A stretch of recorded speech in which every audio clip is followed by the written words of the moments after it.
Imagine waking up, you know, grabbing your morning coffee and opening your newsfeed to see this massive, flashy headline. It says something like, Congress is getting ready to hand homeowners over 60 up to $10,000 back on accessibility renovations. Oh, yeah.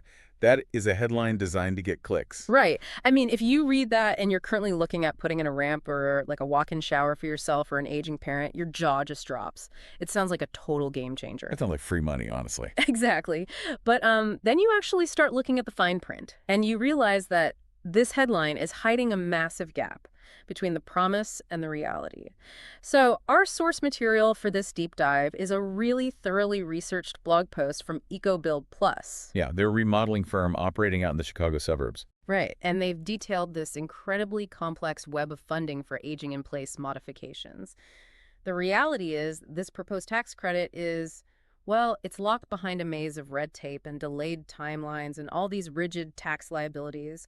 So our mission today is to cut through that headline hype. We're going to show you exactly how this proposed tax credit works, where it falls completely short, and map out the real ways you can fund home accessibility right now.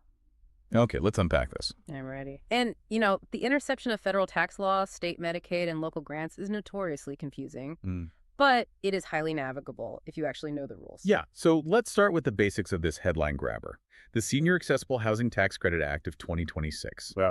The core facts are that it offers up to $10,000 per tax year for homeowners who pay for accessibility modifications. As long as they turn 60 before the tax year closes, right? Yeah, and an interesting detail, if you're on a joint return, only one spouse actually needs to meet that age requirement. That's a good caveat. And, there are actually two versions of this floating around. You've got Senate Bill 5216, and then in the House, it's H.R. 9554. Neither of them has a vote scheduled, by the way. Yeah. But if it does pass, there's a massive win in the text for homeowners, which is that labor is explicitly covered. Oh, wow. Labor is covered. Because on a bathroom remodel, labor is usually the lion's share of the invoice, right? Exactly. The bill specifically names on-site prep, assembly, and original installation. That's huge. It is. If you're putting in a curbless shower, the grab bars and the slip-resistant floors are, well, they're just materials. The real cost is the demolition, rerouting the plumbing, all that labor. Yeah, dropping the floor joists, the waterproofing. Right. So covering labor along with widened doorways, tub cuts, replacement toilets, that really acknowledges the reality of construction costs. Now, I do want to push back on a myth that the EcoBuild Plus piece actively debunks, because I've seen this rumor online that if your renovation looks too nice, like if it looks too luxurious, the IRS won't let you claim it. Oh, the appearance myth. Yeah, that's completely false. Right. I kind of equate this to buying a high-end work laptop. Like, just because you buy a top-tier machine with a sleek, luxurious aluminum finish, that doesn't mean it stops being a business write-off. That's a great analogy. The IRS tests the function of the item, not your motive for picking the pretty tile, Exactly. A widened doorway is a widened doorway, whether you use basic pine or custom oak trim. The bill does not exclude work done for appearance. Okay, so $10,000 sounds like a massive amount of money. But let's transition to the harsh math here. How much cash actually makes it into your pocket? What's fascinating here is the critical difference between a tax deduction and a tax credit. And a lot of syndicated articles got this entirely wrong. Yeah, they were calling it a deduction, right? Right, which is completely different. A deduction just shaves down your taxable income. A credit comes off the tax itself. It's just way better. Way better. A credit is a far better deal. But, and this is the massive catch, this specific proposal is a non-refundable tax credit, meaning it can only wipe out the federal income tax you actually owe. It cannot pay you a single penny past that. Okay, let's put this into a concrete scenario from the text, because this is where the wheels kind of fall off for a lot of people. Let's say we have a couple in their late 60s. They spend $18,000 turning a tub into a curbless shower. A very common scenario. Right, so the credit cap's at $10,000. But if they live mostly on Social Security, their federal tax bill for the entire year might only be, say, $6,100. The $6,100 is all they get back. Oh, wow. Yeah. The remaining $3,900 of that credit just vanishes. It's literally like having a $100 gift card for a store, but you only buy a $60 item. Yeah. When you go to the register, they don't hand you 40 bucks in change, you just lose it. That's exactly how a non-refundable credit works. And it gets worse when you look at the income phase-outs. Oh, right. The income caps. Break those down for us. So the credit shrinks by $1 for every $2 of your modified adjusted gross income over specific limits. Okay, so $1 lost for every $2 over. What are the limits? $100,000 for single filers, $150,000 for head of household, and $200,000 for joint filers. So if you're a single filer making, say, $120,000, you're $20,000 over the limit. Right. And because of that 50% phase-out ratio, you lose $10,000 of a credit, which means you lose the entire credit outright. Wow. So you either don't owe enough taxes to use the credit, or you make too much money and the credit is erased anyway. It's an incredibly narrow window of people who can actually maximize this. That is brutal. But building on those financial caveats, there's an even bigger hurdle: timing. Even if the math works perfectly for you, the timeline might not. Yeah, this is the part that the headlines conveniently ignore. The devastating catch is the December 31st, 2026 rule. The bill only applies to tax years beginning after that date. Meaning anything you pay for this year in 2026 is completely excluded. Even if Congress passed the bill tomorrow. Exactly. You'd have to wait until 2027 to do the work, and then you wouldn't file for it until early 2028. Which it doesn't help someone who needs a ramp today. It doesn't help them at all. And what's wild is that there's an unreported second bill sitting in Congress, the Home Accessibility Tax Credit Act. Oh, right. The ghost bill. Yeah. The media has largely ignored it. It's been pending since 2025. This one pays 35% of costs, capped at $10,000 a year and $30,000 over a lifetime. But the catch there is the demographic, right? Right. It's designed specifically for people under 60 who receive disability benefits. Okay, so they split it up. If we connect this to the bigger picture, it's really a masterclass in patchwork policymaking. Congress is attempting to patch together different demographic needs, seniors over here, younger disabled individuals over there, using completely, entirely separate, disjointed legislative vehicles. It's a total mess. So since these new bills are stuck in committee and they won't help you this year anyway, let's pivot. What can you actually claim on your taxes right now, today? Your best immediate option is the existing IRS medical expense deduction. Okay, the 7.5% rule. Yes, you can deduct medically necessary home modifications once your total medical costs for the year exceeds 7.5% of your adjusted gross income. Now, normally with the IRS, there's a rule about home improvements. You usually have to subtract any value the modification adds to your home's appraisal, right? Like if I spend 20 grand and it adds 5 grand of value to the house, I can only count 15 grand. That is the standard rule, yes. Yeah. But there is a golden exception for accessibility. IRS Publication 502. Publication 502. Got it. This publication explicitly lists modifications that the IRS assumes do not normally raise the value of a home. Oh, that's huge. What's on the list? Things like entrance and exit ramps, widening doorways, lowering kitchen cabinets, modifying fire alarms, and installing grab bars. For those items, you can count the full amount you spent toward that 7.5% threshold. You don't subtract a dime for home value.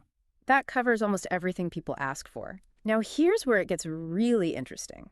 What if I'm the one paying to fix up my elderly parents' house? Like, I don't live there, but I'm paying for the walk-in shower so my mom doesn't fall. The IRS actually allows you to fold a dependent's medical expenses into your own return. Wait, really? Even if they don't live with me? Even if they don't live with you, the key is that you have to provide more than half of their total financial support for the year. If you meet that dependent support test, you can count the cost of those modifications on your own taxes. That is an amazing loophole for adult children who are quietly funding all this. But there's a prerequisite we need to mention. Medical necessity is the absolute condition here. Yes, you cannot skip this step. You need a formal letter from a doctor or an occupational therapist tying the renovation to a specific diagnosis. You can't just say, well, I wanted a safer shower. Exactly. If you get audited, that letter is your shield. Okay, so that's the federal tax side. But moving from federal taxes, I think a lot of people just assume their state will help cover costs, especially for lower income seniors. But state programs often look like this crazy patchwork quilt of wait lists and red tape. Let's use Illinois as our primary case study here. Illinois is a perfect example of a broken safety net. The EcoBuild source highlights this shocking gap, which they call the Medicaid age 60 cliff. The age 60 cliff, break that down because it sounds punishing. It is. In Illinois, the Persons with Disabilities waiver pays for home accessibility work, but the foundational rule is you must apply before age 60. So if you apply at 59, you're good. Yes, you're grandfathered in, but if you have a stroke at 61 and need a ramp, you're locked out of that waiver. But doesn't the state have a program for seniors, like to pick up the slack? They do. The Community Care Program, it's meant for those 60 and older. It covers things like in-home service and adult daycare. Okay, so they cover the ramp. No, they explicitly do not cover home modifications. Construction sits completely outside their mandate. Wait, so you age out of the disability waiver that pays for construction and age into a senior waiver that refuses to pay for construction. Exactly. This raises an important question. How is a 62-year-old stroke victim supposed to get back into their house? They are left with absolutely zero state waiver options for a wheelchair ramp because of conflicting program rules. That is just maddening. Well, what about the Illinois Housing Development Authority, IHDA? They're heavily promoted for this stuff. They are, but the operational reality is very different. Homeowners think they can just apply directly to IHDA for money, but IHDA states plainly that they do not fund individual homeowners directly. Okay, so where does the money go? It filters down through local grantee agencies, nonprofits like Habitat for Humanity or Rebuilding Together. Got it. So you have to hunt down the local nonprofit. What are the requirements? Generally, your household income has to be at or below 80% of the area median income. It must be owner-occupied, and you have to be current on your mortgage. Is there an age requirement for that one? Curiously, no. No age requirement for the IHDA funds. But you're still stuck navigating local wait lists. And I need to explicitly warn our listeners here, based on the source, ignore any website that promises an IHDA home accessibility program. Yeah, that's a big red flag. Right, because no such program exists by that specific name in IHDA's official materials. Those sites are usually just lead generation scams trying to harvest your data. Exactly. Always go directly through the official state or local nonprofit portals. Okay, so if state funding is locked behind wait lists and federal tax credits don't pay out cash, where can someone actually find a localized financial break right now? You really have to look at your property taxes. It's the most overlooked option for financial relief. Yes. This source talks about property tax exemptions. Like in Cook County, there's the senior citizens homestead exemption. The second you turn 65, it knocks $8,000 off your equalized assessed value. And there is no income test for that one. Right, which directly shrinks your tax bill. And then there's the assessment freeze. Right, which locks your home's value in place so your taxes don't skyrocket. And the income limit for that freeze is actually climbing to $75,000 in 2026. Which is a huge relief for a lot of people. But the administrative catch is brutal. You have to reapply every single year. Right. If you miss the paperwork, your taxes shoot right back up. Yep. It requires constant vigilance. And speaking of local, we have to talk about the massive difference between living in a major city versus the suburbs. Oh, yeah. The source points out that in Chicago, their major program, SARFs, actually closed to new applicants way back in late 2022. Leaving a huge void. But if you cross into the suburbs, it's a completely different landscape because of federal community development block grants. How does that work? The federal government gives these block grants directly to municipalities, so they are administered village by village. Meaning my town might have totally different rules than a town 15 minutes away? Exactly. One town might offer nothing. The next town over might offer a $20,000 zero-interest loan for a bathroom remodel, and you only have to pay it back when you sell the home. Wow, so you literally have to call your local village hall. You can't just rely on state info.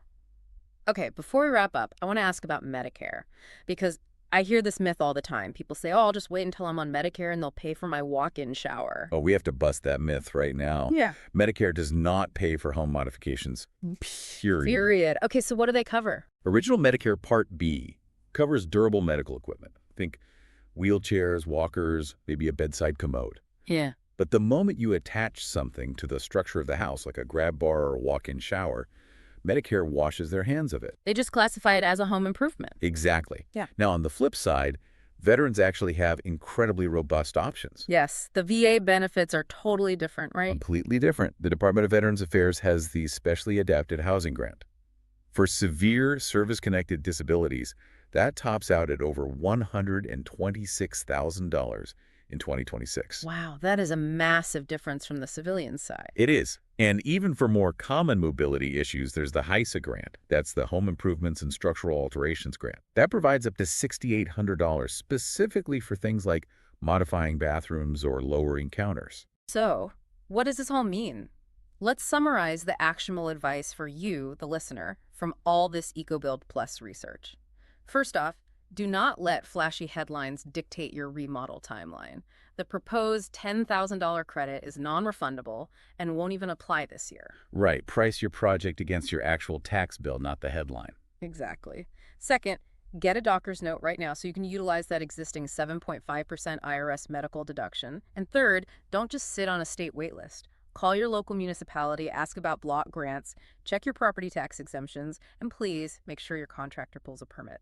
And, from a practical standpoint, phasing the work is a vital strategy. If you do the shower one year and the ramp the next, you spread out the cost and maximize those annual tax thresholds. That makes a lot of sense. But, looking at all this, it leaves me with a pretty unsettling thought. If our entire system of aging-in-place funding relies on either having a high enough income to owe significant federal taxes or low enough income to qualify for these backlogged community grants, are we accidentally designing a future where middle-class retirees are just left out in the cold? That's a scary thought. Like, people living purely on Social Security who make too much for the local grants but don't owe enough taxes to get the federal credits? Exactly. Are they just going to be entirely priced out of aging safely in their own homes? It feels like a massive blind spot in the policy, and it's exactly why you have to keep questioning the headlines and doing the math for yourself. Well, that's all for today. Thanks for joining us on this deep dive, and we will catch you on the next one.